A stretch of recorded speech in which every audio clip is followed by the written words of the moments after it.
Determine the number of 5 card combinations out of a deck of 52 cards if there is exactly one ace in each combination. Now, total 52 cards are there, and out of that, we have 4 aces. So we have 4 aces, and the remaining cards are 48. 48 other cards.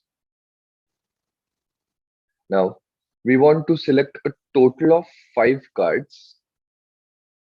We want exactly one ace. So out of these 4, we have to select one ace.